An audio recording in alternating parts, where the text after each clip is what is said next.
morning and welcome back. This is World Talks coming to you live from Warsaw.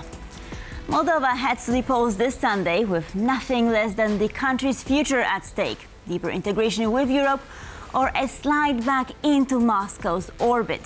And the outcome won't just shape Moldova, it could send ripple across the entire region.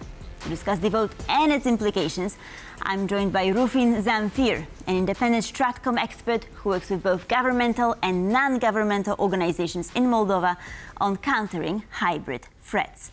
Good morning, sir. Thank you for joining us. Much appreciated. Good morning. Thank you for having me. So what kind of reality do you think that Moldovans will wake up to tomorrow? I mean, it's quite likely that President Maia Sandu's pro-European PAS will remain the largest party, but could it win the majority? I mean, having to share power with the rival pro-Russian patriotic bloc could pose a real challenge. So what are your predictions? Well, at this moment, mathematically speaking, the current political party in government is just in an impossibility to form a majority in its own. So it needs to step into some sort of coalitions, and this coalition, it might depend on the number of mandates that the current political party in power in Chisinau might need. So irrespective, in my opinion, on the outcome of the today's parliamentary elections, a week at least, or the first period starting tomorrow, is going to be one that is going to bring political infights in order to for the other parties in the competition to somehow shape the next government, or even further to force the pro-democratic party in Moldova to accept, if not political representatives coming from the pro-Russian bloc, at least to take on board some of their political goals in the next government. So to answer your question, I think that the next period of time is going to bring instability, probably even some social unrest provoked, directed by political pro-Russian leaning political parties. Is not, as you very well presented, the situation here is not one that can allow us to just stay tranquil. Right, and I wanted to ask you about the significance of the smaller parties. I mean, the alternative bloc, for instance. I mean, who are the actors to watch? Well, if we are to refer to all the potential kingmakers, let's call them this way, unfortunately for us, there is no safe alternative there. So both the let's call it the third and the fourth in the in this electoral campaign, the actors that are scoring about 10% or are expected to score around 10%. Both of them are either mild pro-Russian / European skeptical, or outright populists. So outright populists meaning that they're willing to embrace whatever policy the main contender in this campaign will take. So yeah, I think that this sums up very well how the third and fourth political force in this electoral campaign looks like.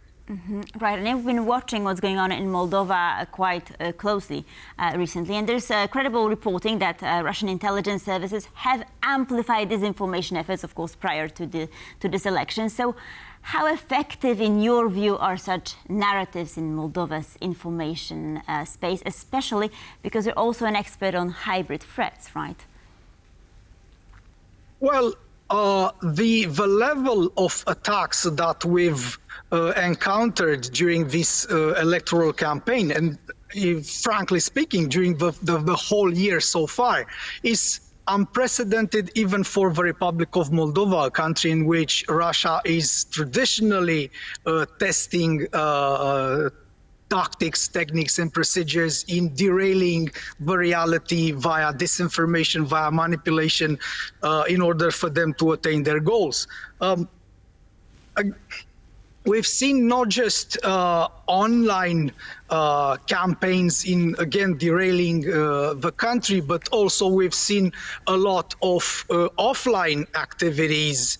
Probably you already reported on the fact that there are individuals who are trained abroad to be shipped back to Moldova to create havoc, to provoke authorities to respond violently to protests so that they can justify, even justify Russia's stance similar to the one that Russia had in Crimea or Donbass. So, quote unquote, we're coming to you to save our Russian nationals, or we're coming to you to pacify the region. When it comes to disinformation, I think that the effort that Russia put into this shows how desperate Russia is to secure a pro-Russian government in Chisinau. So we haven't seen only the already traditional social networks type of disinformation. So it's not just TikTok or Telegram campaigns, but we've seen a lot of information laundering done through so-called media outlets established in countries as Italy is, as United Kingdom. These outlets are there for introducing manipulated information with a main goal in derailing diaspora, because of the fact that Moldovan diaspora traditionally are voting pro-democrat, pro-liberal even.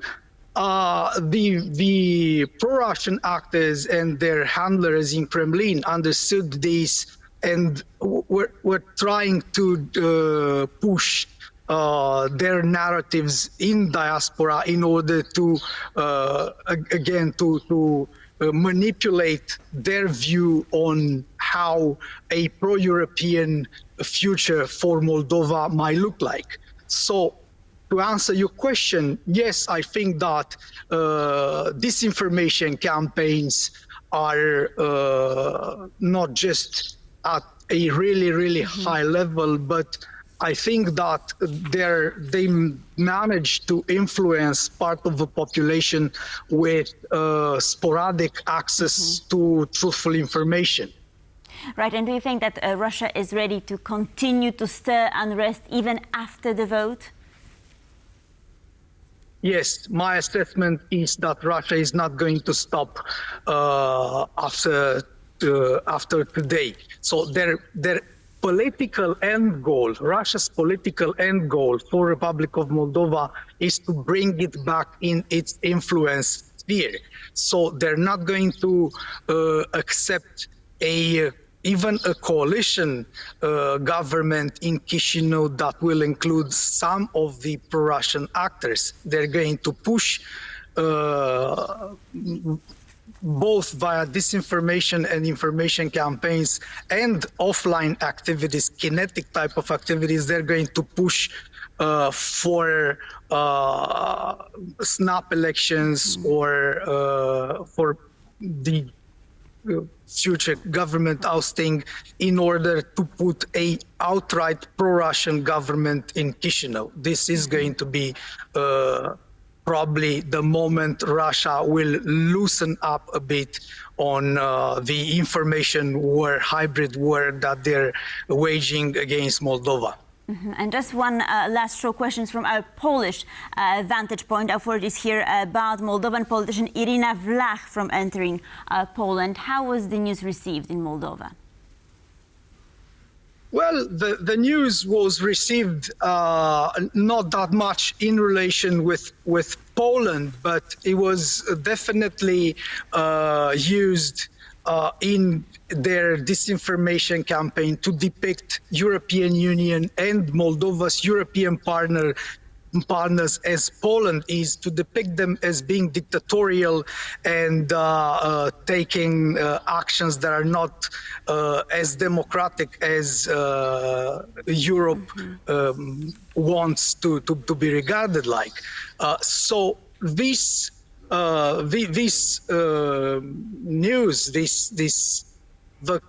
the comments around the decision to ban her for entering Poland and other Schengen countries, this was again instrumentalized in the hybrid campaign, hybrid disinformation campaign to erode the European values, to erode democracy. Right. Rufin Zamfir, thank you so much for joining us this morning. Much appreciated. Thank you, sir. Thank you for having me. And thank you for watching World Talks. Please stay tuned for more here on TP World.